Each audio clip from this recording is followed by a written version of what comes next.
Honorable Chair, Senator Terzi, distinguished members of the Senate, ladies and gentlemen, it's an honor for me to be here today to address the Senate of Italy on matters concerning the United Nations and the Middle East.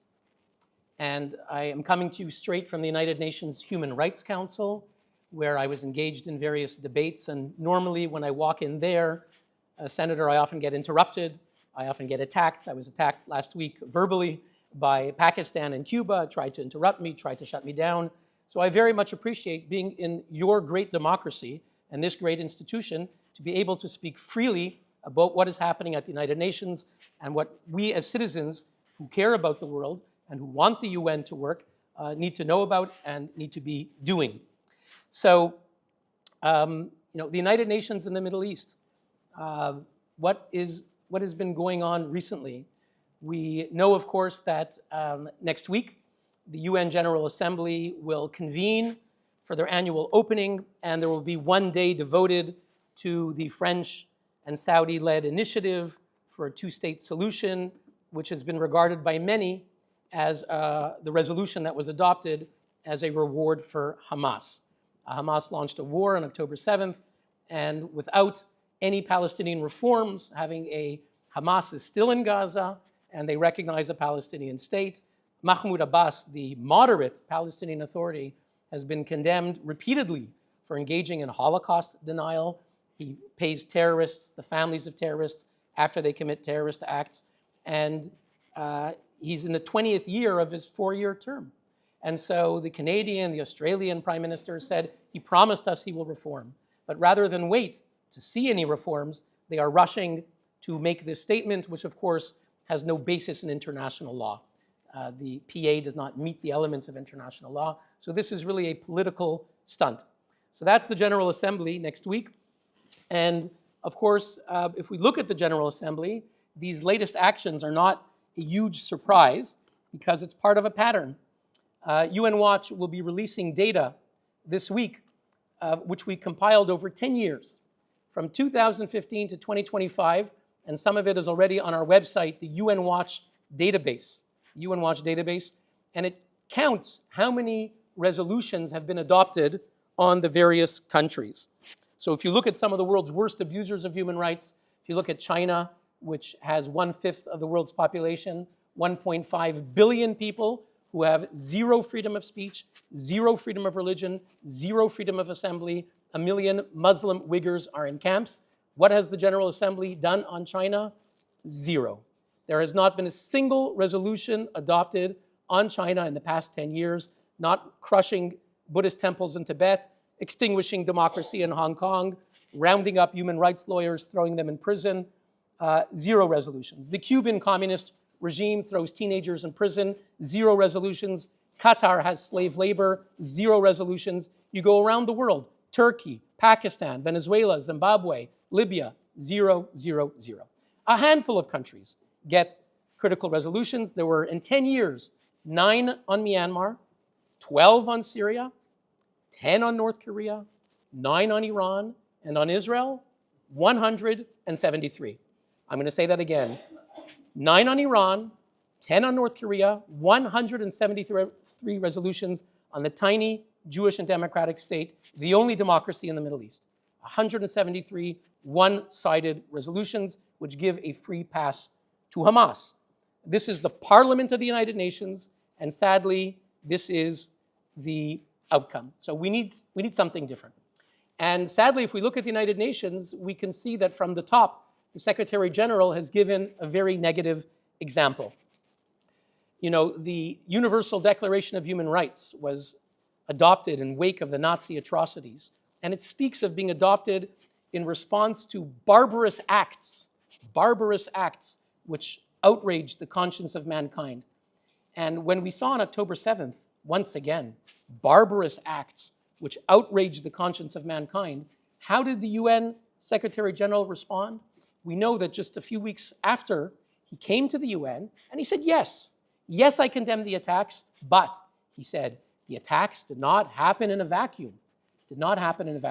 And he went on to enumerate one Palestinian grievance after another against Israel, in effect legitimizing, justifying what Hamas did. And this message went across the UN, sadly.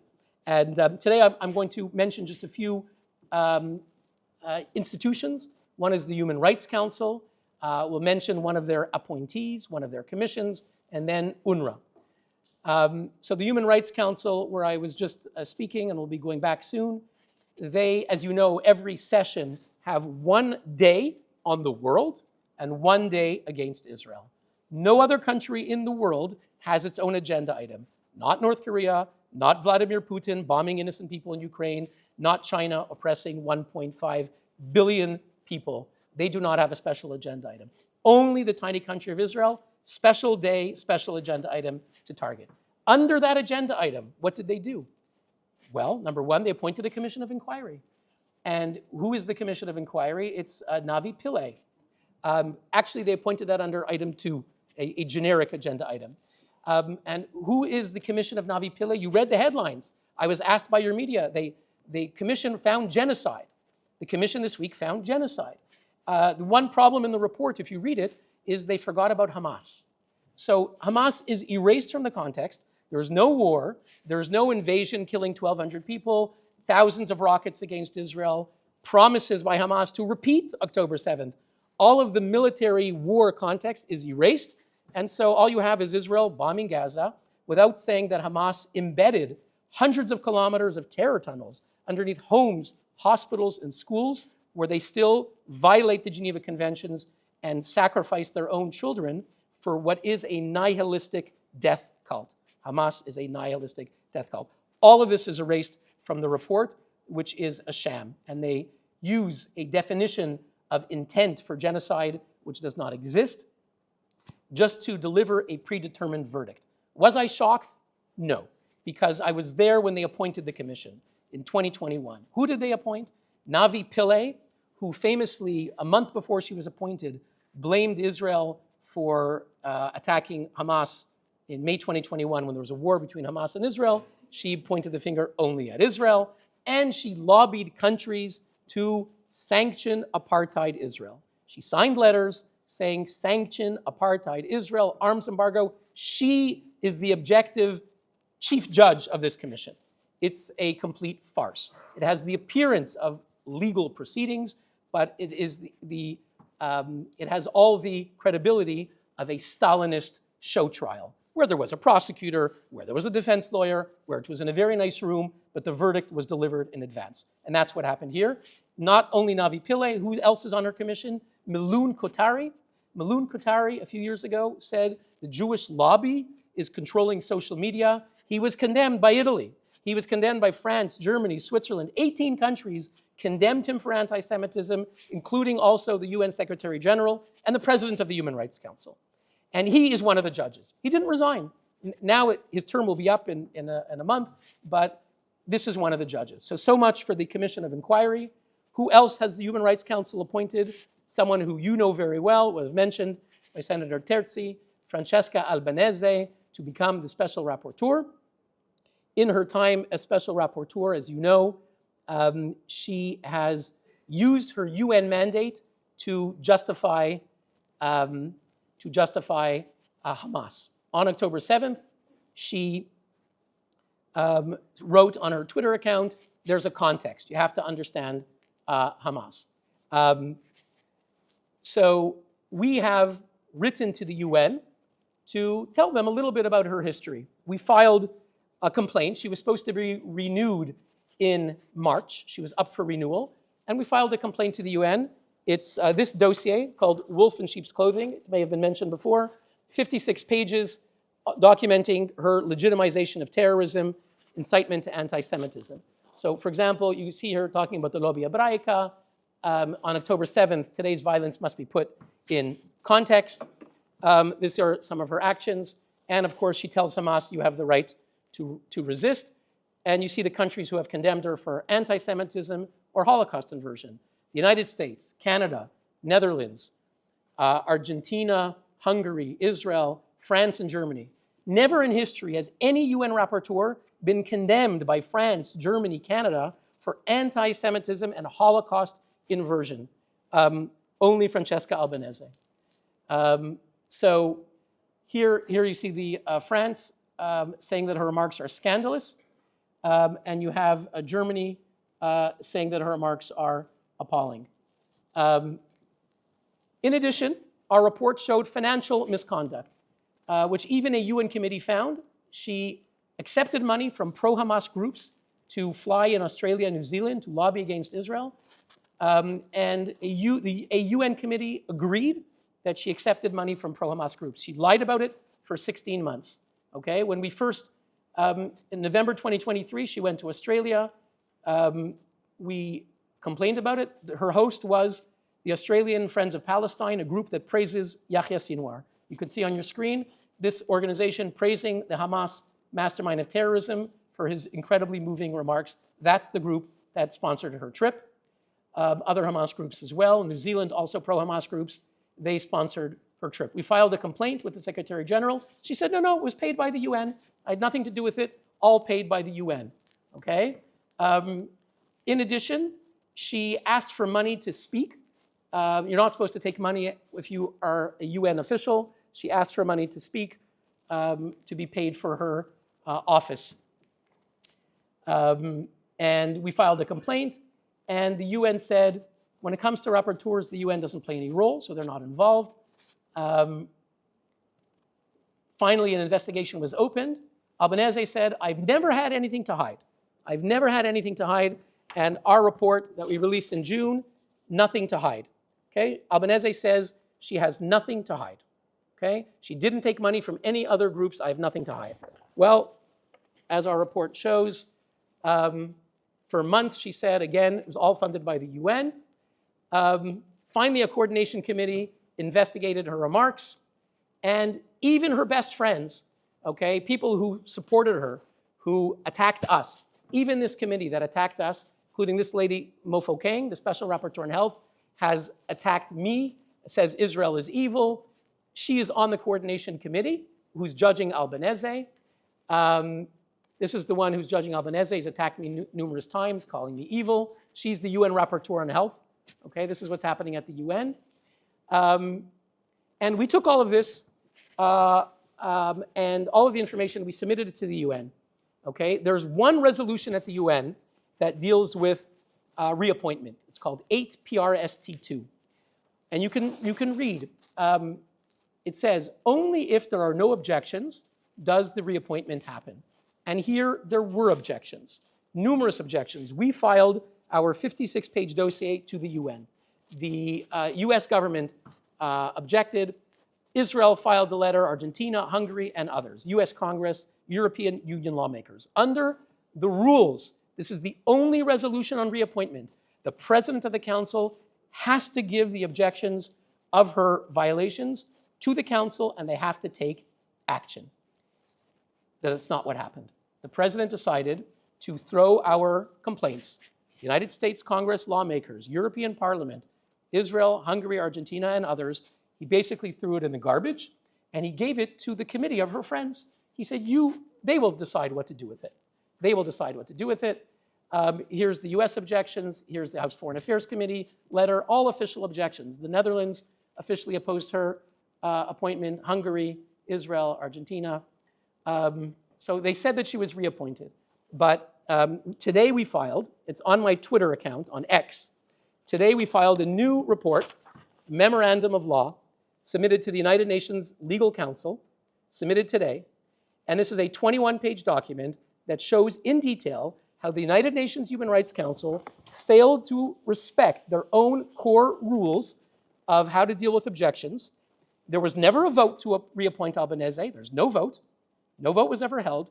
They said there was no objections, but there were objections, and they're on file. So the United Nations Human Rights Council is violating its own core rule. So we've written to the UN today, to the Legal Council, to determine that Francesca Albanese, under law, was never reappointed. She is no longer a UN official. She enjoys no privileges and no immunities. She can be sanctioned, and she can be sued. And there is a lawsuit now in the United States suing her for defamation, and it argues exactly based on our information that she enjoys no diplomatic immunity anymore.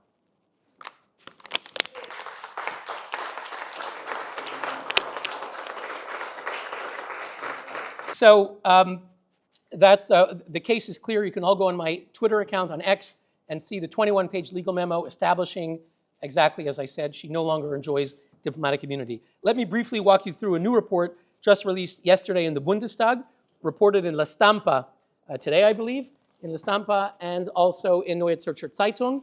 Another report, 218 pages. This is Schools in the Grip of Terror, how Hamas captured the UNRWA education system. UNRWA is the UN agency that is supposed to help Palestinians. They run schools and clinics to supposedly help Palestinians. Our new report shows how, in fact, the teachers, the school principals, and the heads of the unions in Gaza and in Lebanon are funded by Hamas, are working for Hamas, are Hamas terror chiefs. Okay, it sounds radical. School principals, teachers, heads of the teachers' unions are Hamas terror chiefs. Let's take a look. Meet Suhail al-Hindi, 30 years at UNRWA, teacher, school principal, and union leader. Here he is giving an award to a student. Here he is signing a MOU, memorandum with the head of UNRWA in Gaza, major figure, leader of UNRWA in Gaza. Here he is with Pierre Krahenbuhl, who was the head of UNRWA, a Swiss. We often have a Swiss head of UNRWA. I'm from Switzerland. Now it's Philippe Lazzarini. It used to be Pierre Krahenbuhl. Now he's the director of the ICRC, the Red Cross in Geneva. And you see again, Suhail al-Hindi's meeting with Pierre Krahenbuhl, regularly meeting with him, and someone else. Suhail al-Hindi, I want you to see that picture.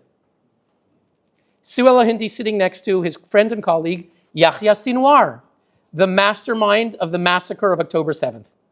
It's not just his friend, they are colleagues, because Suhail al-Hindi is a member of the Hamas political bureau that runs Hamas.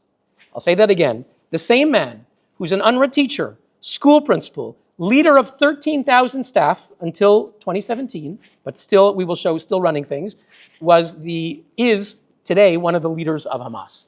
Okay? All of this is known to UNRWA. Everything I'm showing to you was known to UNRWA for decades. Okay? Here's Suhail al-Hindi inspecting a rocket, walking around Gaza. Okay? On the top, speaking for UNRWA. On the bottom, speaking for Hamas in his Hamas costume. Here he is next to Ismail Haniyeh. The UN was pressured to suspend him in 2011. Al-Hindi and Hamas organized mass protests. For months, they shut down thousands of schools, 220,000 students, 8,000 teachers rallied for this Hamas chief. The UN finally buckled in, and they gave him back the position. He was suspended only for a few months. He was there for another 6 years. Here's the team photo. Team photo, Suhail al-Hindi, Yahya Sinwar, and the other leaders of Hamas. About half of these people have been eliminated in the past 2 years, but Suhail al-Hindi is still one of the leaders of Hamas today. When this was raised in 2017, that he's on the Hamas Politburo, what was UNRWA's reaction? We asked Suhail al-Hindi, and he said, I don't know anything about it. February 2017, Chris Gunnis, UNRWA spokesman, I have nothing to do with this issue.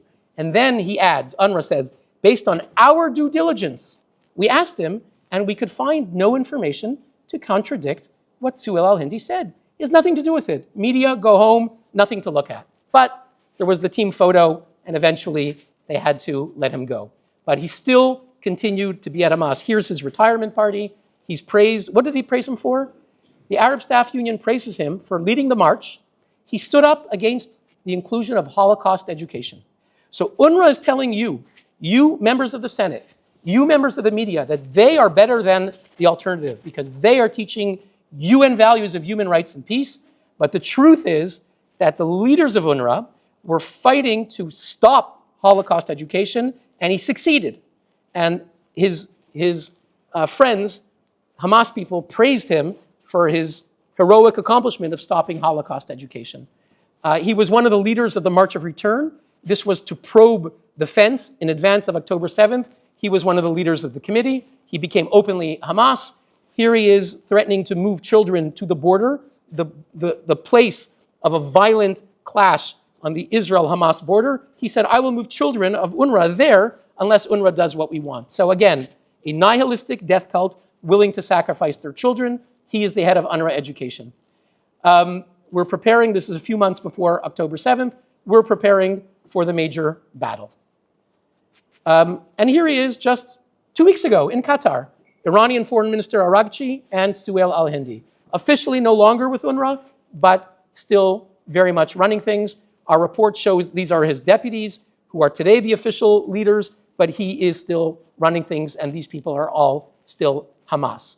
Amir al-Mashal took over, he's Hamas, siphoned money from UNRWA to Hamas, his family are all Hamas, and the current head of the union, Mustafa al-Ghul, also closely linked with this network, and you see him in the picture with Hamas commander. So once again in Gaza, UNRWA teachers, school principals, union leaders, completely captured by Hamas. We are paying for it. Italy stopped funding UNRWA in Gaza, but let's look at what happens in other places like Lebanon. Meet Fathi Sharif. Now we're in Lebanon. Fathi Sharif is a teacher, a school principal, and leader of 2,000 teachers. Here you see him in his school in Lebanon. Here you see him as a union leader for UNRWA. Here you see him as a Hamas terror chief. Okay, he's in a picture with Ismail Haniyeh. Fathi Sharif, 1 year ago, was eliminated by an Israeli missile into his second-floor window outside of the city of Tyre.